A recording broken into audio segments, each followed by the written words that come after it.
How the Grinch Stole Christmas by Dr. Seuss.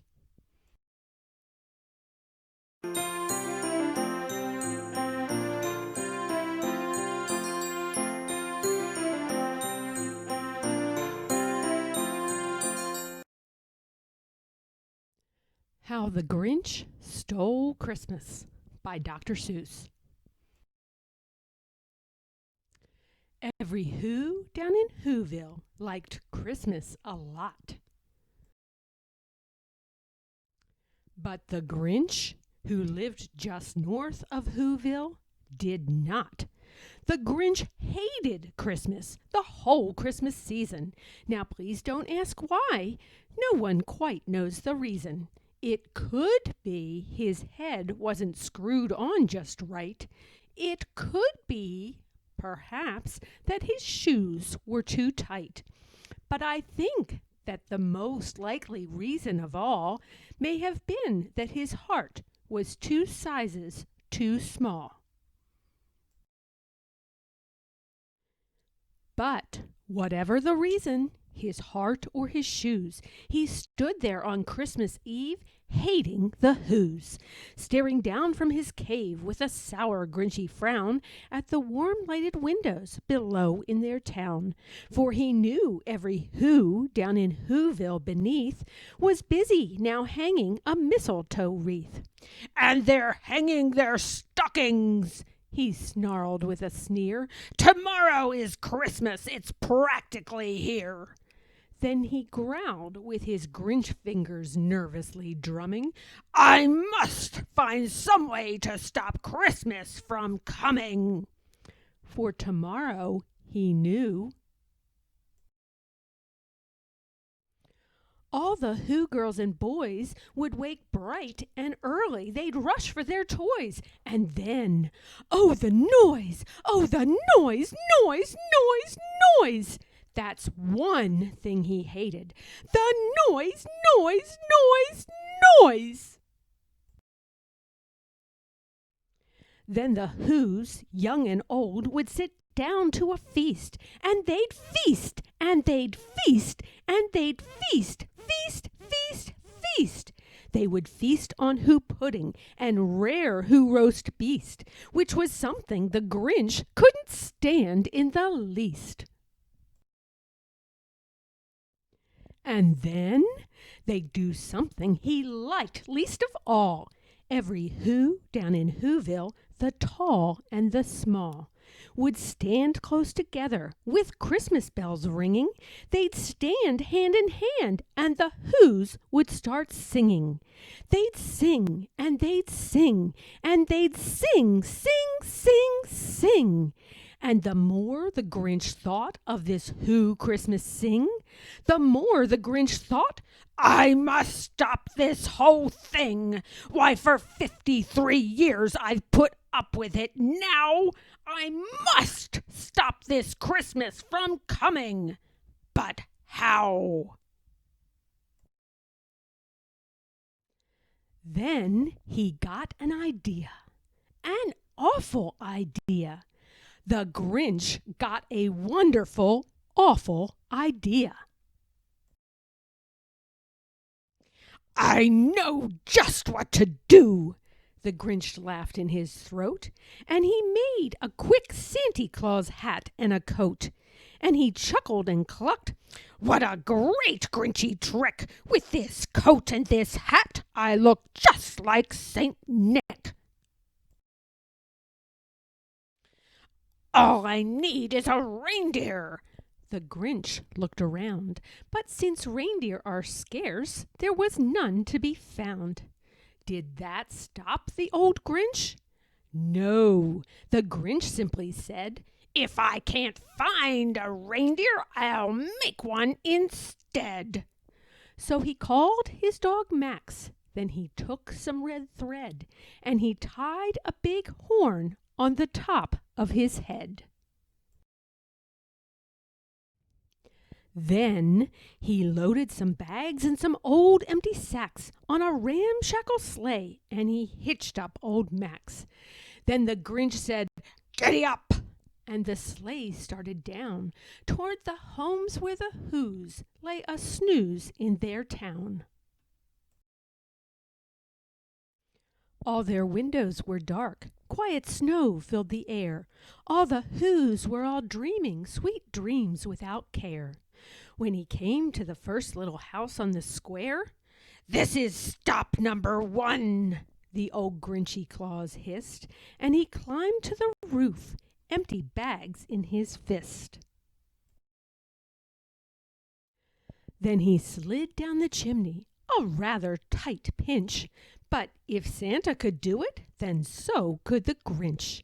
He got stuck only once, for a moment or two, then he stuck his head out of the fireplace flue, where the little Whose stockings all hung in a row. "These stockings," he grinned, "are the first things to go." Then he slithered and slunk, with a smile most unpleasant, around the whole room, and he took every present. Pop guns and bicycles, roller skates, drums, checkerboards, tricycles, popcorn, and plums. And he stuffed them in bags. Then the Grinch very nimbly stuffed all the bags, one by one, up the chimbley. Then he slunk to the icebox. He took the Who's feast. He took the Who pudding. He took the roast beast. He cleaned out that icebox as quick as a flash. Why, that Grinch even took their last can of Who hash. Then he stuffed all the food up the chimney with glee. "And now," grinned the Grinch, "I will stuff up the tree." And the Grinch grabbed the tree and he started to shove, when he heard a small sound like the coo of a dove. He turned around fast and he saw a small Who, Cindy Lou Who was not more than 2. The Grinch had been caught by this tiny Who daughter, who'd got out of bed for a cup of cold water. She stared at the Grinch and said, "Santa Claus, why? Why are you taking our Christmas tree? Why?"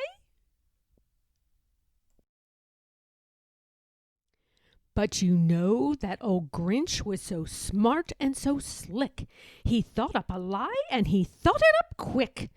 "Why, my sweet little tot," the fake Santa Claus lied, "there's a light on this tree that won't light on one side. So I'm taking it home to my workshop, my dear.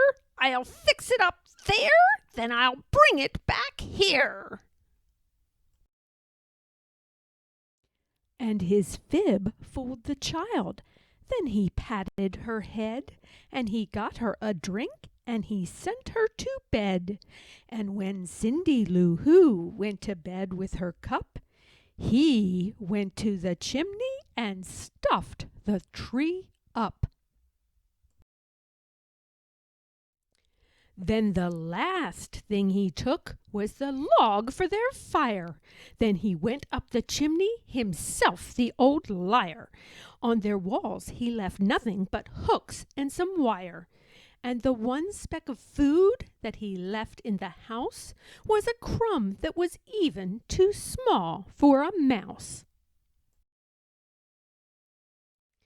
Then he did the same thing to the other Who's houses, leaving crumbs much too small for the other Who's mouses. It was 1/4 dawn, all the Who's still abed, all the Who's still a snooze, when he packed up his sled, packed it up with their presents, the ribbons, the wrappings, the tags and the tinsel, the trimmings, the trappings. 3,000 feet up the side of Mount Crumpet, he rode with his load to the tip-top to dump it. "Pooh, pooh to the Who's," He was grinchiously humming. "They'll find out now that no Christmas is coming. They're just waking up. I know just what they'll do. Their mouths will hang open a minute or two. Then the Who's down in Whoville will all cry, 'Boo hoo!'"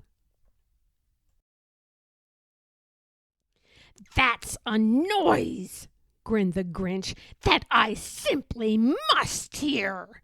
So he paused, and the Grinch put a hand to his ear.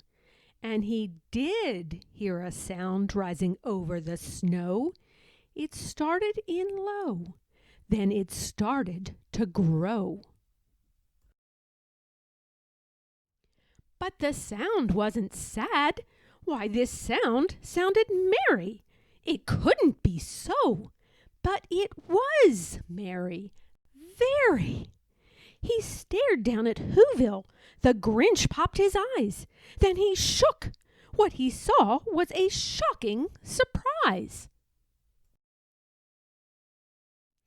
Every Who down in Whoville, the tall and the small, was singing without presents at all.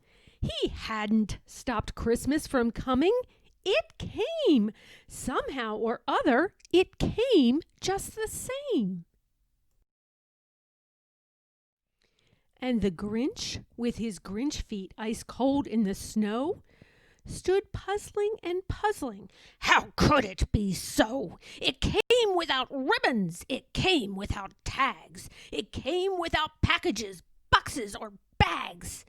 And he puzzled 3 hours till his puzzler was sore. Then the Grinch thought of something he hadn't before. "Maybe Christmas," he thought, "doesn't come from a store. Maybe Christmas, perhaps, means a little bit more." And what happened then? Well, in Whoville they say that the Grinch's small heart grew 3 sizes that day. And the minute his heart didn't feel quite so tight, he whizzed with his load through the bright morning light. And he brought back the toys and the food for the feast. And he himself, the Grinch, carved the roast beast.